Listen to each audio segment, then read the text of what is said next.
What's going on, guys? Welcome back to Weekly GCap, the only source you'll ever need to catch up on all the gaming news from the last week. And as always, if there's only a few stories that interest you, feel free to use the chapters down in the description, or you can just kind of scroll through there in the time bar and they should show up there. First things first, let's go ahead and go over all the major game releases from the last week. So on March 24th, we had Dark Deity 2 and River Towns. On March 25th, we had Breakout Beyond. On March 27th, we had Adamfall, the first Berserker Kazan, a game I've been so excited for, by the way, man. I'm so excited to dive into that one. It is not even funny.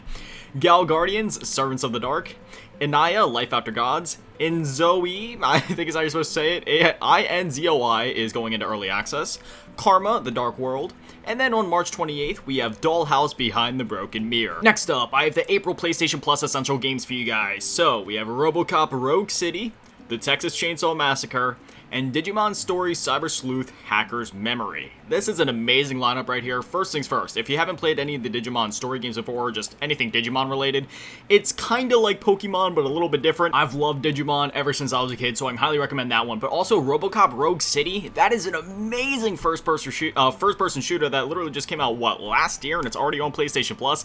I can highly recommend that one, and it's also getting that standalone, expansion or sequel here soon. And then we also have the Texas Chainsaw Massacre, which, you know, that's one of those asymmetrical multiplayer games, so if you're into that, cool. For me personally, you know, I'm not really into the whole Dead by Daylight, Friday the 13th type thing, you know, those games specifically where it's like the asymmetrical multiplayer thing, but I know there's a lot of people that are into that, so that makes sense. So if you want a game like that, that's there as well. I heard good things about it. Overall, a great lineup for the month of April. Next up, some new games were added to Nintendo Switch Online. This coming from Nintendo of America on X, quote, "Prepare yourself. The following hashtag SNES titles are marching towards release for Nintendo Switch Online members on March 28th. So they'll be available the day that you guys are seeing this video. First up, we have Nobunaga's Ambition, and then Nobunaga's Ambition Lord of Darkness.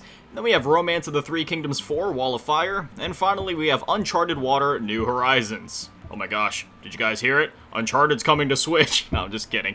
I won't be like all the other clickbait YouTubers. Next up, the Indiana Jones and the Great Circle PlayStation 5 release date was announced. So, this will be coming out April 17th, 2025, but there's one interesting tidbit that I wanted to touch on, and that is the fact that the game will be PS5 Pro enhanced, which means, despite the fact that this is a first-party Microsoft game that was exclusive to the Xbox consoles and PC for the first couple months of its release, the best way to experience this game, on console at least, obviously PC will still outspec it if you're running, you know, if you're running like a 5090 and the latest i9 and everything like that, of course you'll outspec it there. But on console, the PS5 Pro, Sony's machine, will be the best way to experience Indiana Jones and the Great Circle. Now, I don't believe they've actually gone over what these enhancements look like, whether it's faster load times, better ray tracing technology, better graphic settings. I'm not exactly sure. Maybe it's just higher resolutions, maybe integration of the pisser upscaler, aka PSSR. Regardless, I'm sure Digital Foundry will do like a full breakdown on April 17th once the game releases. So if any interesting information comes out of that, we'll actually touch on this again here in a few weeks. But personally, I will be picking up the game on PS5 just so that I can experience it again over there, even though I already experienced the game on PC and Xbox before. And if you're curious as to whether or not I recommend the game, I do recommend it. So if you're on PS5, you don't have an Xbox, you don't have a PC, and you've been waiting to play the game, I recommend it. It's a great game. Next up, I just wanted to let you guys know that a Nintendo Direct is happening the same day that I'm recording this video, aka March 27th. However, I'm recording this before the Direct actually happens, so unfortunately, we will not be able to cover anything that was, announced in this episode, but we will be covering it next week. So if you want to hear about everything, they already announced they will not be talking about Nintendo Switch 2. They're only going to be talking about games that are coming to the original Nintendo Switch, which is pretty crazy, man. The Switch 2 is coming this year, and we're still getting another Direct talking about games for the original Switch. It's kind of crazy, but again, we'll talk about it next week, and we'll talk about everything that was announced or shown off. Next up, Bloodborne is officially 10 years old. It released March 24th, 2015 in North America, and it's insane, man. It has actually been 10 years since this game released. I remember when this game released. I didn't beat it when it first came out, I'm not gonna lie. It's not that I disliked Souls games at the time, it's just that I didn't get around to fully beating any of the Souls games until 2022, and then I fell in love, beat all the Dark Souls games, beat Bloodborne, beat Sekiro, beat Elden Ring, beat, you know, a bunch of other Souls like Mortal Shell and such, but Bloodborne is an absolute masterpiece of a game, even if I was 7+ years late to the party. If you haven't played Bloodborne before, fire up your PS5, fire up your PS4, either buy a copy because they're not that expensive online, or you could just get it through PS Plus Extra because it is available via that subscription service.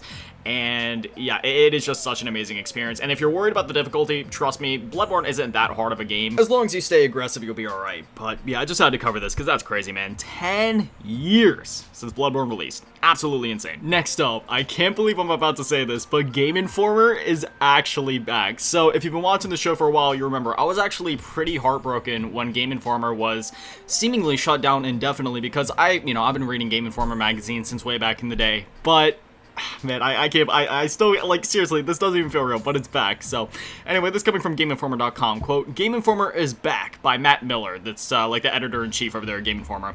Quote, the whole team has returned, and we can't wait to connect with you again. I will also mention that I'll be cutting out some of this just for the sake of time.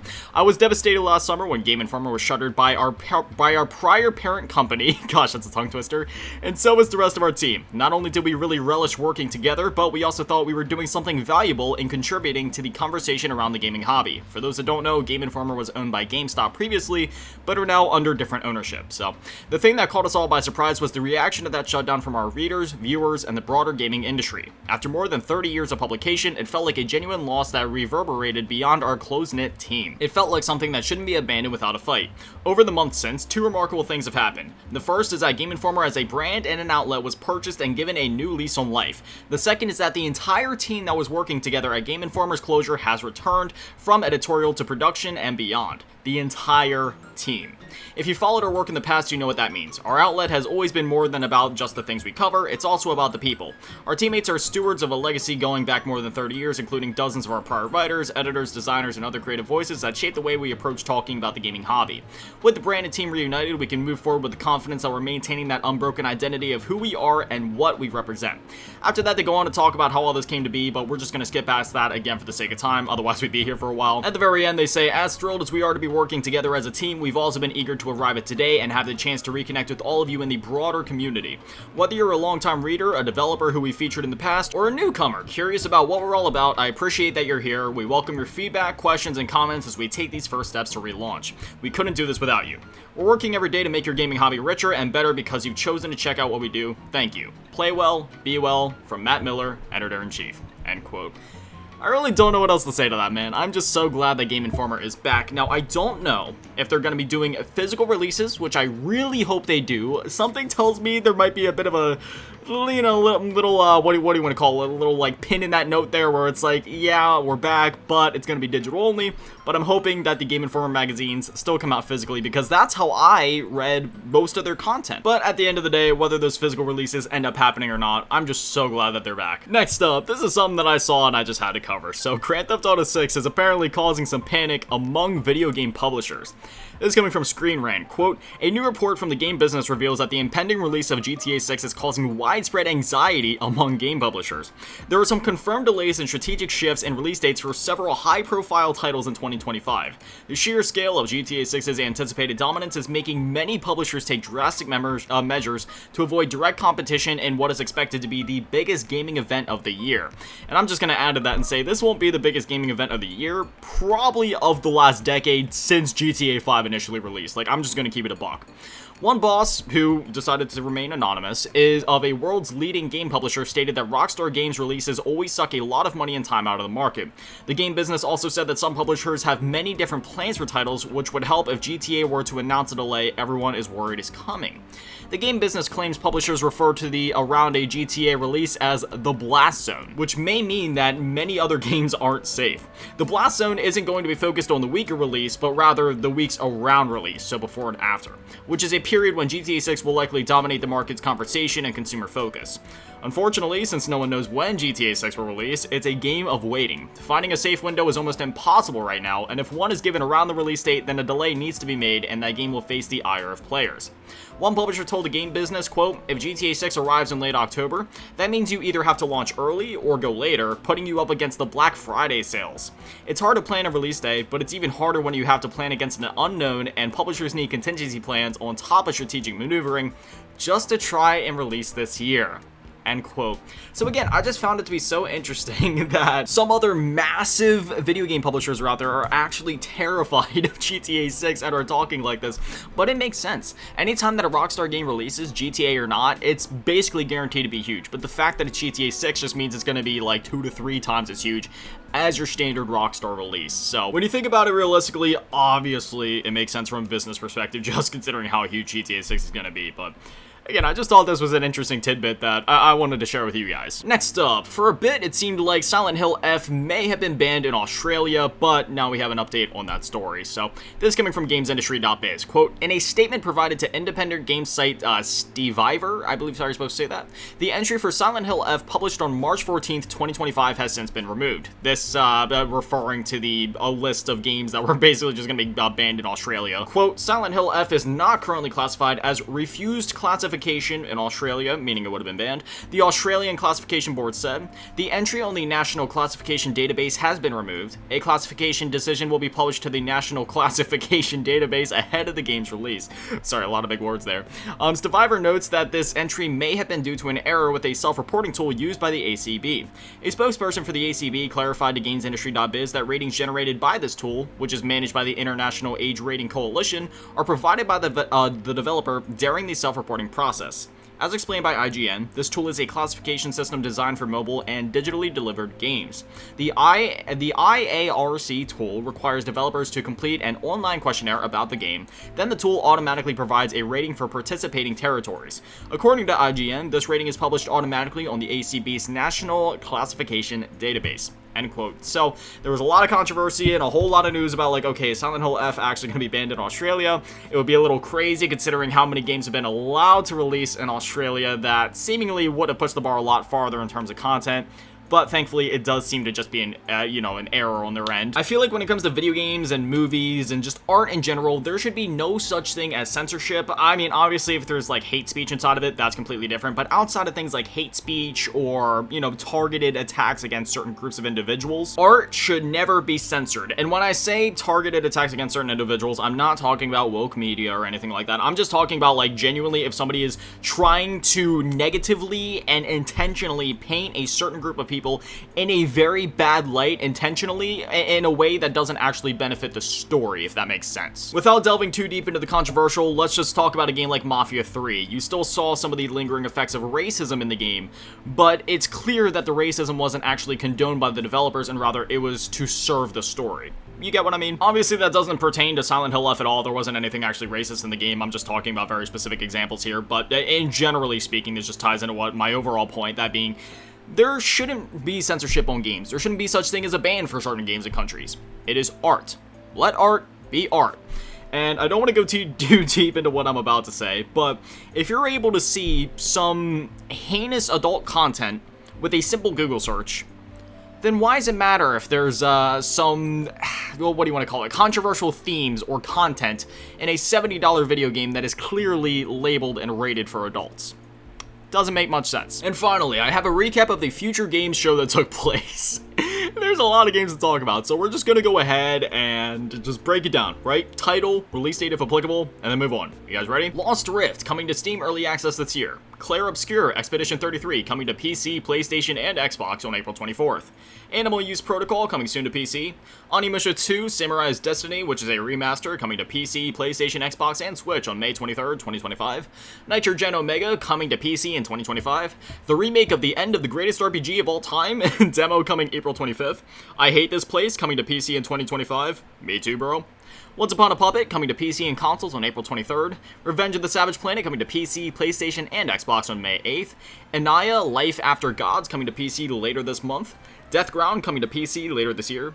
Kingmakers, coming to PC this year. Elsewhere Electric, coming to Steam and Meta this summer. System Shock 2 25th Anniversary Remaster, coming June 26th for PC and consoles.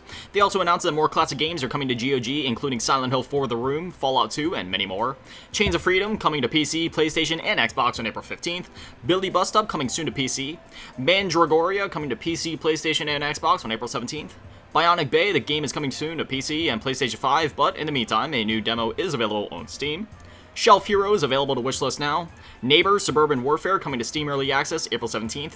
Hawthorne coming to Kickstarter soon. Industria 2 coming soon, available to wishlist now. Romestead coming soon, available to wishlist now. South of Midnight coming to Xbox and PC April 8th. Pioneer coming to PC this year. Hellclaw coming soon.